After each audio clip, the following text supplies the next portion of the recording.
So Final Fantasy VII gives you a ton of very awesome items that are definitely very useful, especially against those tough encounters in the end game. I've already covered a few of the top ones in a previous video, but in this one I kinda wanna go over a few more that are a bit more situational, yet still something that you might want to take. And after running some numbers and some tests, some of these are surprisingly powerful, to the point that this actually made me expand my top tier list of picks when it comes to certain accessories, and a few materials in there as well. So let's jump right into it, and a thumbs up on this video would be really awesome. Let's begin with a new favorite of mine, which is the Fury Ring, and something that you actually get in chapter 9 from Corneo's mansion in the main hall entrance behind some of these boxes. Of course, you can also come in later in chapter 14 and get a second one, or just repeat chapter 14 and come here until you get one for each of the characters. But this comes with a very interesting effect, which is it lets you enter a battle with the Berserker effect on that character that uses the ring. In case you didn't know about this, Berserker effect is something that's actually really interesting. It increases the damage you deal by a percentage that I'm going to show you in this video, but at the cost of also receiving increased damage yourself. So in this case, you're kinda trading off dealing more damage at the cost of also receiving more damage from incoming attacks. But I've run some tests and they are actually pretty wild. Now what I did is I went ahead and tested something in a pretty stable environment using an ability that is pretty predictable, as well as an enemy that is pretty predictable. So in this case, the counter stance secondary explosion always kind of deals the same amount of damage, and I've also tested this against the Zenin enemy in the Shinra Combat Simulator. So in this case, with no Fury Ring on and with just my regular build, my secondary explosion on the counter stance was dealing anywhere between 2200 damage to the maximum of 2800, give or take. So that means 2500 damage on average is what you can expect from dealing with the secondary explosion on the counter stance, which isn't too shabby. But let's see what happens when I'm equipping one Fury Ring on. So using the same setup, this time around the secondary explosion is around 3500, which is roughly 1000 damage increase compared to our previous damage, which is pretty wild. I mean, that's around 40% damage increase from using one single item, which is quite huge, because this applies not just to your regular attacks, to your abilities, but also your spells, and this can work with literally any build, be it like spellcaster, melee, it doesn't matter. This increases damage all around the board. Now, it's not just like 3500 damage that I've seen increasing. At some point, I'm pretty sure I saw it exceeding 4000 damage, so the damage increase can be anywhere between 40% to 50% depending on your other stats. Maybe some of that crit is involved in there as well. So I will just say about 45% damage increase across the board on average if I were to take these abilities, which is again pretty damn wild. Now from this point on, you might be thinking that this is pretty much it. You just get a flat out 40 or 50% damage increase and that is it. Well, what if I told you there's another way to actually double this amount as well? Well, this brings us to the second item on the list, which is also quite underrated, but that's the binding materia, and something that you can purchase from the wall market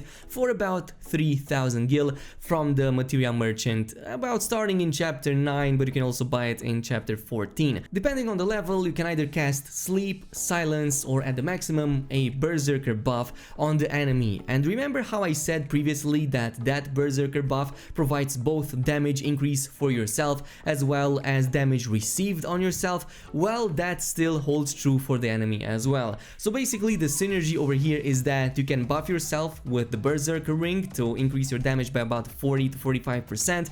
Then you're going to want to debuff the enemy with the Berserk ability to both increase the damage it receives, and yes, it's true, also the amount of damage it deals. But between these two items, with the Fury Ring and the Binding Materia, casting Berserk on an enemy, this means you're dealing additional 40% damage, and the enemy is also receiving additional 40% damage on average. So this means anywhere between 80% 50% to 100% bonus damage compared to how it was before not having these two items. So this is actually pretty wild. As you can see, my secondary explosion with both of these items and the debuffs activated means, well, over 4500 damage with just the secondary explosion.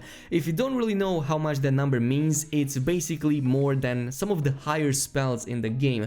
Now yes, it's true, this is a pretty high risk, high reward situation. It's not something that you might want to attempt early on or unless you have a really good build setup, but in my case, since I like making my characters always having one ATB charge at the start of the fight using the first strike materia, this means I immediately start putting pressure on the enemy and they never have a chance to react, to deal damage to me, and I can just take them down way faster than I usually could. Another thing that you should know is that Cloud can actually generate a berserker buff on his own by simply entering the Punisher mode and pressing and holding the square button to do that thrust into the ground attack that's also going to provide that berserk for about 10 or 15 seconds at the maximum.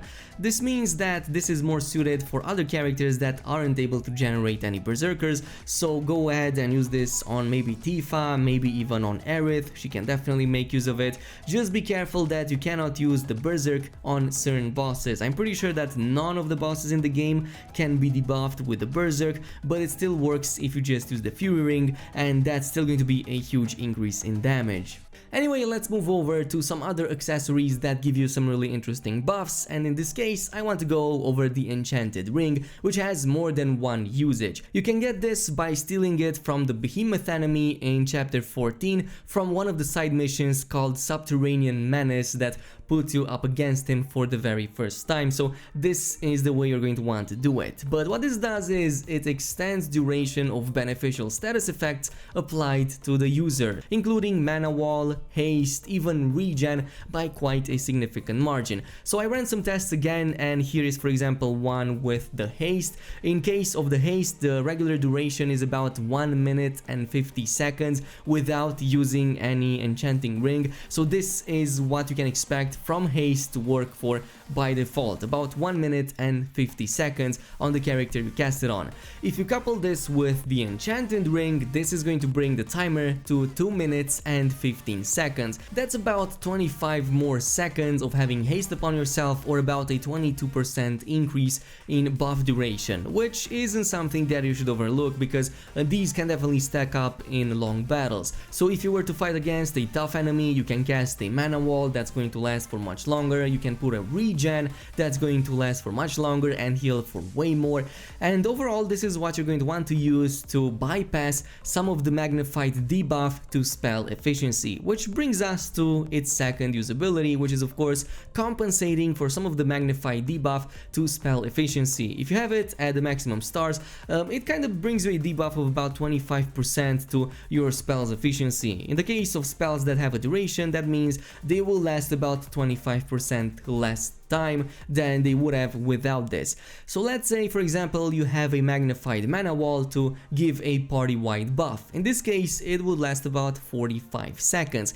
If you were to also add the Enchanted Ring in the mix, that would increase to 55 seconds, give or take a few milliseconds, which is again a pretty stable 22% increase, which means that you're almost fully compensating for that magnified materia debuff that you will have on that spell. This brings us to the number 4 item on the list, which is the Tarot cards, and something that you win from the 3-person team versus Shinra warriors in the Colosseum challenges that you can do in chapter 14. But this works very similar to the Enchanted Ring, except that this time around it extends duration of detrimental status effects that you use on enemies. So let's just take for example again the time materia, but this time around it's the stop effect that we're using on the enemy. Using just the stop effect without any buffs is going to provide a full stop and freeze to the enemy of 10 seconds for the first time you cast it upon him.